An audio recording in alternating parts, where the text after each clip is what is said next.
কি এই multi-touch screen? আমরা অনেক সময় অনেক রিভিউতে দেখি যে অ্যান্ড্রয়েড ফোনটিতে ইউজ করা হয়েছে মাল্টিটাচ স্ক্রিন 10 পয়েন্ট বা 8.5 পয়েন্ট, এই টাইপের বিষয়গুলো। কিন্তু আমরা কি আদৌ জানি যে মাল্টিটাচ স্ক্রিন কি? তো আজকের ভিডিওতে আমি এক্সপ্লেইন করতে চলেছি মাল্টিটাচ স্ক্রিন সম্পর্কে।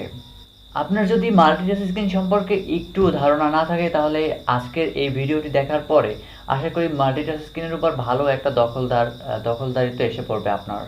তো মাল্টিটাচ স্ক্রিন সম্পর্কে জানতে হলে পুরো ভিডিওটি দেখুন। মাল্টিটাচ স্ক্রিন সম্পর্কে জানার আগে যদি আপনাদেরকে বলি যে টাচ স্ক্রিন কত প্রকার, তাহলে তাহলে টাচ স্ক্রিন হচ্ছে দুই প্রকার। একটা হচ্ছে রেজিস্টিভ, একটা হচ্ছে ক্যাপাসিটিভ। রেজিস্টিভ টাচ স্ক্রিন ডিসপ্লেগুলো সাধারণত ব্যবহার করা হয় আমাদের ল্যাপটপের টাচপ্যাড, তারপরে এটিএম মেশিনে, যেগুলোতে কিনা একটা সময়ে একটা আঙ্গুলের টাচই এরা ধরতে পারে। অর্থাৎ যে সেন্সর লাগানো থাকে এই ডিসপ্লেগুলোতে, সেগুলো একটা সময় একটা টাচই ধরতে পারে। তো এবার আসুন ক্যাপাসিটিভ ডিসপ্লে।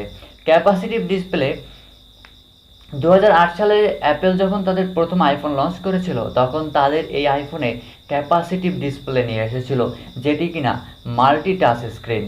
অর্থাৎ সেটি একটি সময় দুটো ক্লিককে ধরতে পারতো, অর্থাৎ দুটো ফিঙ্গার দিয়ে যখন একটি সময় ডিসপ্লেতে ক্লিক করা হতো, সেটি তখন ধরতে পারতো। তো এরপর থেকেই আসতে থাকে multi touch screen 3 point, 4 point, 5 point. যখন 5 পয়েন্ট এসেছে, তখন একই সময় একটি ডিসপ্লেতে 5টি আঙ্গুলের ক্লিক ধরতে পারতো। অর্থাৎ একটা সময় যখন আপনি ডিসপ্লের উপর 5টা আঙ্গুল দিয়ে ক্লিক করবেন, তখন সেটি ভালোভাবে ধরতে পারবে। কিন্তু যখন এর আগে যে ডিসপ্লেগুলো ছিল, সেগুলোতে একবারে টাচে একটাই ধরতে পারতো, অর্থাৎ এর বাইরে কোনো ধরতে পারতো না। মাল্টিটাচ স্ক্রিন আসার পরে আমাদের সুবিধা হয়েছে যে আমরা যখন কোনো ফটো জুম ইন করি, জুম আউট করি, দেখতে পাই যে 2 আঙ্গুল দিয়ে কিন্তু করতে হয়। আর ওই একই সময়ে দুটো আঙ্গুলের ক্লিকই কিন্তু ধরতে পারে ওই ডিসপ্লেগুলো।